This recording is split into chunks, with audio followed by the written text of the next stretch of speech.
Alright, so today I want to make some milk chocolate.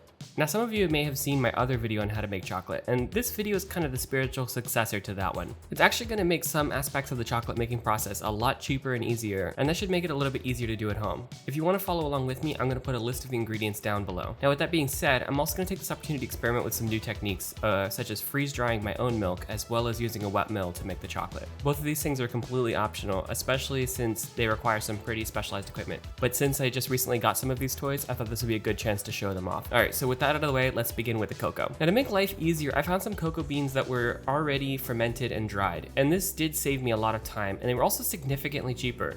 This whole bag ran me about 20 bucks, and I got way more cocoa than I did last time. Sorry, fruity, pulpy flesh beans, maybe next time. And now because these were already fermented and dried, we can kind of skip the week-long process, and we can just go directly to roasting them.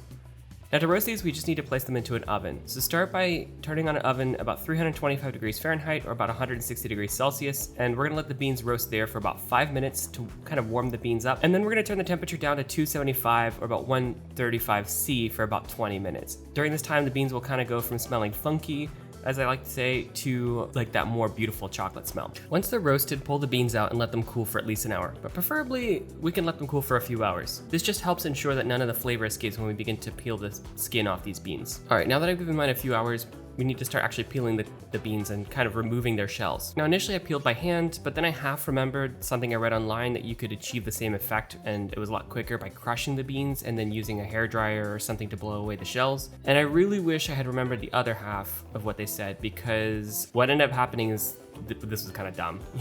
I tried it inside, which made a huge mess, and I was picking at pieces for like 20 minutes. So after my hairdryer shenanigans, I think it's safe to say that I was definitely put in my place, and it went just back to peeling by hand.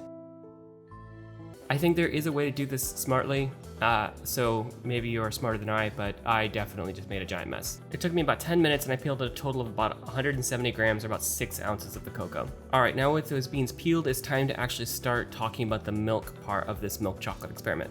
So maybe unsurprisingly, what sets milk chocolate apart from dark chocolate is the incorporation of a dry milk powder into the cocoa. This milk can help cut the bitter edge off of the chocolate in the same way that you might add a little milk to coffee. Alright.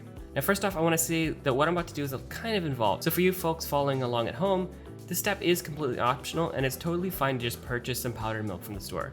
I thought this was a perfect opportunity to show you how powdered milk is actually made, and utilize a super cool and amazing freeze dryer that Harvest Right was nice enough to send me. And this thing's pretty freaking awesome. It's some space age stuff here. And I really want to get into the science of how these things operate in a future video. But for this video, I'm just gonna kind of show how you can make powdered milk with this thing. So to make some powdered milk, we're gonna need some milk. So I'm just gonna be using some ordinary whole milk or 3% milk for those who are living outside of the US. I'm just gonna pour these directly into the trays of the freeze dryer. So once I've done that, you literally just put this thing into the machine, and it's really easy. After it's all set up, I literally just press one button and it's doing some pretty crazy science.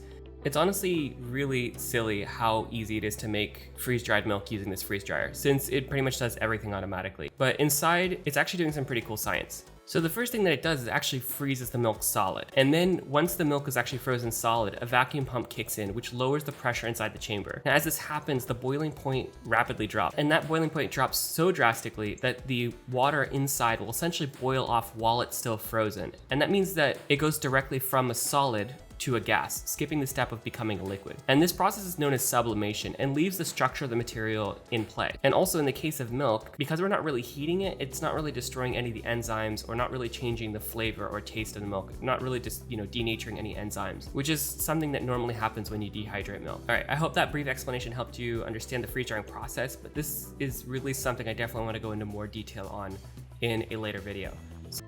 So I'm looking forward to making some really cool videos with this thing coming soon. All right, 12 hours later, I pulled the trays out and the milk was complete powder. Just like, look at this.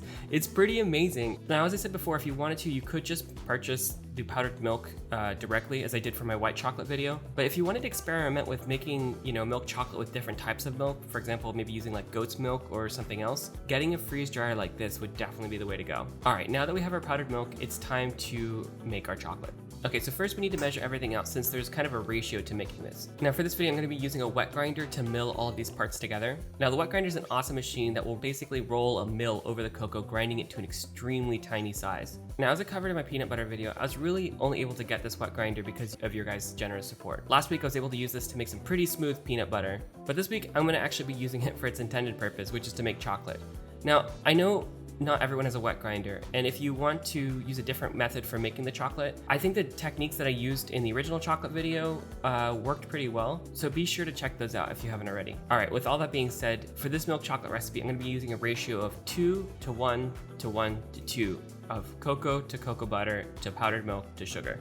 Or in other words, I used 6 ounces of cocoa, 3 ounces of cocoa butter, 3 ounces of powdered milk, and 6 ounces of sugar. Now one thing is, it is important to note that the cocoa butter needs to be melted before we put it into the wet grinder, so I just put it into a low temperature oven and just kind of kept a close eye on it. However, a microwave will work really well too. I just don't have one at the moment. Now with the wet grinder all set up and the cocoa butter melted, now it's just a matter of adding in the cocoa with the melted cocoa butter. Now we want to let this thing go for about 30 minutes and just kind of grind and crush up everything and mix the cocoa butter with the cocoa itself. And after about 30 minutes of milling, then we can add in our powdered milk and sugar. And that's just to help make sure that everything is all warmed up and everything's kind of starting to get crushed before we kind of overload the system and it just becomes a pasty, crushy mess. Now we're gonna let this thing mill for a total of anywhere between 6 to 12 hours. Now that does sound like a lot, but that's gonna really ensure that we have a nice, smooth chocolate.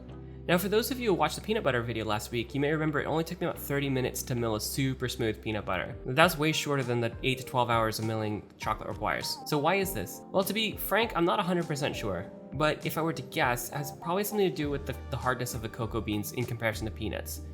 Just as a reference, I mean, I can squish a peanut between my fingers and I really can't do that with a cocoa bean. It's way harder. It's almost like coffee. Regardless of the reason, any chocolate bar you buy off the street is gonna have gone through this lengthy process of milling. And just to be sure, I just kept tasting the mixture at various points during the 8 hours, and it really does seem that the longer this goes for, the smaller the particles become and the graininess is less and less over time. All right, now after our 8 hours of grinding time is up, now it's time to pour the chocolate into a mold.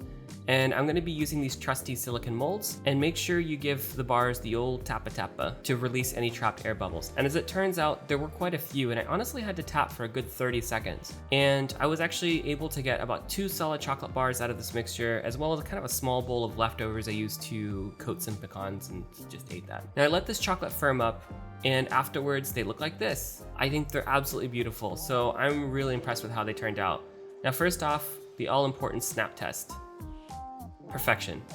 All right, how does it taste? Well, it's completely smooth, much smoother than the previous video I made. And while it has a really nice taste, it has all of the nice and complex flavors of fresh chocolate. And I mean, you can really taste that as opposed to maybe a Hershey's bar. It has a really nice taste. It has all of the nice and complex flavors of chocolate, of a good chocolate, with the stronger elements of cocoa rounded off by the milk and sugar. Overall, I think it's a great success and way easier than my first attempt at making chocolate. So if you followed along at home, please let me know how it turned out in the comments down below, or send me an email through my website, which is at flavorlab@flavorlab.xyz. Thanks again for watching, and I hope to see you guys soon. Bye!